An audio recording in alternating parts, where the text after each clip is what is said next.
We are here at Whoop headquarters in the wake of an enormous scandal with the Australian Open. The Australian Open has come out saying that the world's best tennis players cannot wear their Whoop in matches. Now, this is in direct contradiction to the work we've done with the ITF, International Tennis Federation, that says that Whoop can be worn in matches and it's safe to do so. So what are we doing today? We are going to be shipping out our Whoop body apparel. That's right. Little do you know, you can wear Whoop not just on your wrist, but in your undergarments. So we will be shipping boxers, bras, and underwear to the world's best tennis players at the Australian Open, and that will allow them to be wearing these garments in matches should they so choose. Ultimately, we're here to protect the players' interests and their right to understand their healthy performance. It started as what seemed like a small rule enforcement, a tournament official walking up to a player moments before a match, pointing at their wrist and saying, "You'll have to take that off." But by the time the sun set on another dramatic night at the 2026 Australian Open, that simple act had ignited one of the most talked about controversies of the event. A debate about data, technology, and what it means to compete at the highest level in tennis. The story centers around a tiny fitness tracker called the Whoop, and it has raised serious questions about player autonomy, performance insights, and whether the loss of critical data could have impacted one of the sport's biggest matches of the fortnight. The incident that kicked it all off happened to Jannik Sinner, the defending Australian Open champion and one of the most physically prepared athletes on the tour. Just minutes before his fourth-round match against countryman Luciano Darderi, a chair umpire spotted a device on his wrist. Under his sweatband, hidden from casual view, was a Whoop fitness tracker, a modern tool used by elite athletes to monitor heart rate, strain, recovery metrics, and other physiological data. Almost instantly, Sinner was told to remove it, right there on the court. He complied without protest, but the moment was noted by everyone, officials, fans, commentators, and soon, by people around the world. The rule that led to Sinner being singled out isn't a new one. Wearables like Whoop have technically been banned at Grand Slam events for years. The reasoning on the surface is simple. Tournament organizers don't want anything that could allow communication, real-time data streaming, or any kind of external influence while a match is in progress. The Grand Slams, governed collectively under the International Tennis Federation, ITF, and individually by groups like Tennis Australia at the Australian Open, have taken a cautious stance, long wary of any device that could theoretically open a door to remote coaching or unauthorized data transmission. But here's where things get messy. The same Whoop device that was banned at Melbourne Park is approved for use by the ITF and widely accepted on tour throughout the rest of the season. On the ATP Tour, on the WTA Tour, players regularly wear these screenless devices to collect biometric data that helps them understand their fatigue, recovery cycles, heart rate variability, and all the tiny physiological details that elite athletes train around. That means a player like Sinner could use Whoop in almost every tournament he played all year. But at a Grand Slam, the rules suddenly changed. It wasn't just Sinner. Earlier in the tournament, world number 1 Carlos Alcaraz was asked to remove his Whoop before a round of 16 match, and women's world number 1 Aryna Sabalenka faced the same instruction in her opening match. All three complied, but their reactions varied from bemusement to open frustration. Sabalenka, in particular, didn't hide her confusion.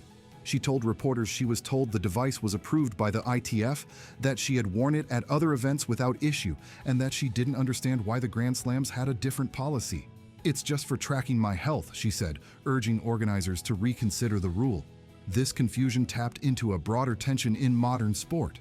Athletes today rely on data like never before. In virtually every other major sporting arena, technology that measures and analyzes human performance is embraced. Professional footballers wear GPS vests to track their sprint speeds. NBA players have biometric shorts that gauge exertion, and marathoners use advanced wrist devices to monitor everything from oxygen saturation to sleep patterns. The logic is the same in tennis. The more you understand your body, the more you can optimize your performance and recovery. And yet, at the biggest events in the sport, that data is suddenly off limits. Make no mistake, Whoop isn't some fringe gadget worn only by a few players. It's become mainstream among elite athletes across multiple sports. The company itself boasts partnerships and high-profile users in worlds from golf to football. Its founder, Will Ahmed, took to social media to call the Australian Open's enforcement ridiculous, pointing out that Whoop is approved by the same tennis federation that oversees the Grand Slams and poses no safety or fairness risk. Let the athletes measure their bodies. Data is not steroids, he wrote. His remarks were echoed by critics of the ban who say that denying players access to their own health metrics is anti-athlete and out of step with the rest of elite sport. This division between tour events and Grand Slams has created what many have dubbed a policy inconsistency that simply doesn't make sense. If players are trusted to use these devices for months on end, why suddenly ban them at the sport's most important tournaments? Critics have pointed out that real-time data from devices like Whoop doesn't provide any actionable information to the player during matches. It's primarily used for post-match analysis and long-term training adjustments. Yet tournament officials continue to err on the side of restriction, concerned about the letter of the rule more than its practical impact. Public reaction has been strong as well. Former players and commentators have chimed in, some calling the ban antiquated and counterproductive.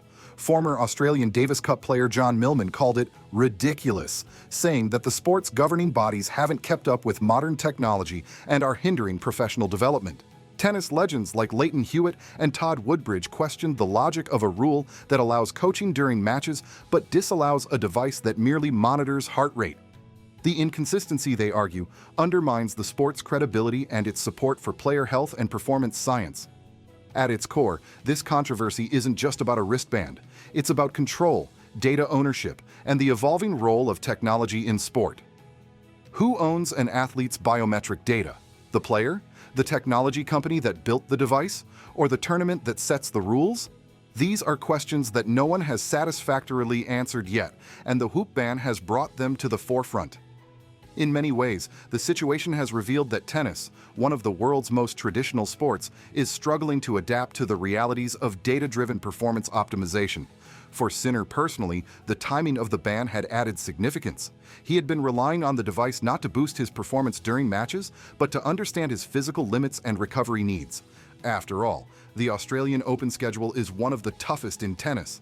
Long hot days, grueling rallies, and the physical toll of best-of-5-set matches for men.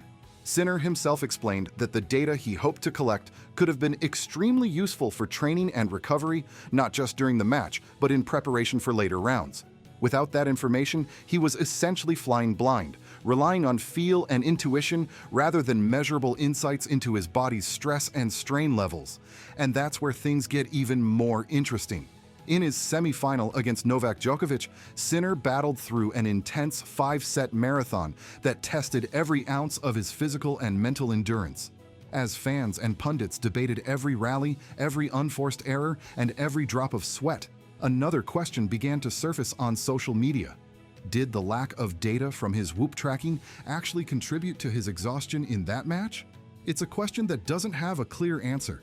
Not yet, not scientifically, but it's one that captured the imagination of viewers around the world. Normally, Sinner, like many top athletes, would come into such a match armed not only with physical conditioning, but with a trove of biometric history. Trends in heart rate variability, recovery scores from the previous days, sleep quality, strain load, and more. With that data, players and coaches can identify subtle warning signs of fatigue, stress, or potential injury before they blossom into full-blown problems. Without it, they're left making decisions based more on feel than fact. And in a 5-setter against one of the sport's greatest ever competitors, that can make all the difference. Of course, it would be simplistic to claim definitively that the ban caused Sinner's exhaustion. 10-plus-hour days in hot Melbourne weather, the sheer physical grind of Grand Slam tennis, and Djokovic's relentless consistency all played enormous roles. But the debate itself, about whether having access to that biometric data could have helped him manage his energy better, is a fascinating one. It's the kind of what-if that fuels endless discussion among fans, commentators, and players alike. What's undeniable is that the Whoop ban has sparked a broader discussion about how tennis should handle wearable tech moving forward. tournament organizers have acknowledged ongoing discussions about changing the policy, even hinting that future Grand Slams might treat these devices differently.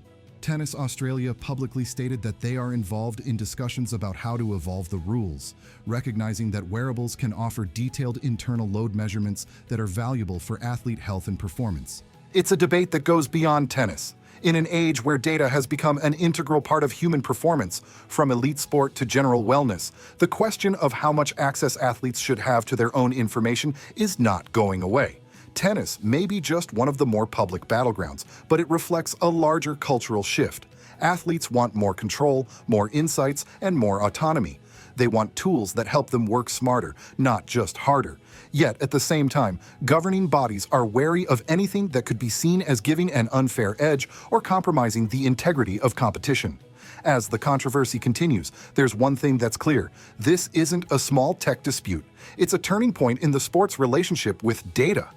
The Whoop ban has opened a conversation that's likely to shape how players prepare, recover, and compete in the years to come. Whether or not Sinner's physical exhaustion in that 5-set battle was influenced by the lack of data remains a fascinating question, one that reinforces just how important information has become in elite athletic performance. For now, what we're left with is a story of tradition clashing with innovation, of rules struggling to catch up to modern realities, and of athletes who want, more than anything, to use every tool at their disposal to push their bodies to the limits.